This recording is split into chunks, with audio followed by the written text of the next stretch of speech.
السلام علیکم ورحمۃ اللہ وبرکاتہ۔ مدینۃ العلم کے پیارے بچوں، کیسے ہیں آپ؟ میں ہوں آپ کا قاری صاحب۔ آج کا ہمارا تربیتی سبق ہے کھانے کے آداب۔ کھانا اللہ تعالیٰ کی بہت بڑی نعمت اور انسان کی بنیادی ضرورتوں میں سے بہت اہم ضرورت ہے۔ اس سے جسم کی نشو و نما ہوتی ہے اور انسان توانا ہوتا ہے۔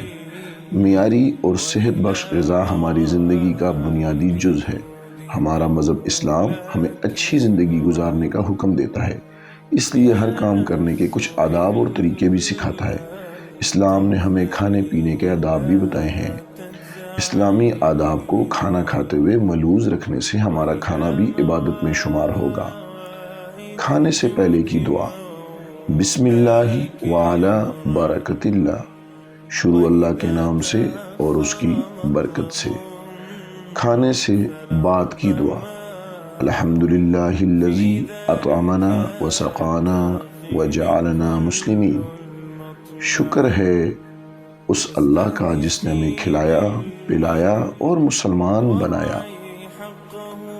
کچھ آداب کا بھی خیال رکھنا ہے میرے پیارے بچوں، جیسے کہ نمبر 1، کھانے سے پہلے اور بعد کی دعا زور سے پڑھیں تاکہ دسترخوان پر بیٹھے سب لوگ سن لیں، اور اگر ان کو یاد نہیں تو وہ بھی آپ کی دعا سن کر پڑھ لیں۔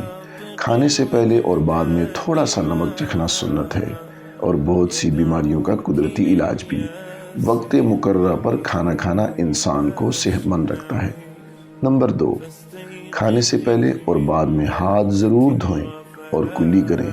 کھانا کھانے سے پہلے دھوئے ہاتھ کبھی کسی تولیہ رومال سے صاف نہ کریں، البتہ کھانا کھانے کے بعد ہاتھ دھو کر تولیہ ٹیشو سے صاف کر لینے چاہیے، یہ سنت ہے۔ نمبر 3، کھانا لینے میں کبھی پہل نہ کریں بچوں، ہمیشہ بڑوں کو اور بطور خاص مہمانوں کو پہلے لینے دیں۔ کھانے کی چیزیں دسترخوان، میز یا نیچے فرش پر نہیں گرائیں، مثلاً ہڈیاں وغیرہ۔ تھوڑا کھانے سے انسان کی صحت پر اچھے اثرات پڑتے ہیں۔ نمبر 4، کھڑے ہو کر کھانے کے بجائے بیٹھ کر کھائیں اور اپنے سامنے سے کھائیں، جب تک بھوک نہ لگے کھانا نہ کھائیں۔ نمبر 5، کوئی چھوٹا بہن بھائی قریب ہو تو اپنے ساتھ کھانے میں شریک کر لیں۔ کھانا مل جل کر کھائیں، مل جل کر کھانے سے الفت و محبت پیدا ہوتی ہے اور برکت بھی۔ نوکر ہے تو اس کو بھی کھانا اپنے ساتھ کھلائیں۔ پیارے بچوں، بقیہ 5 آداب انشاءاللہ اگلے حصے میں۔ جزاک اللہ خیرا۔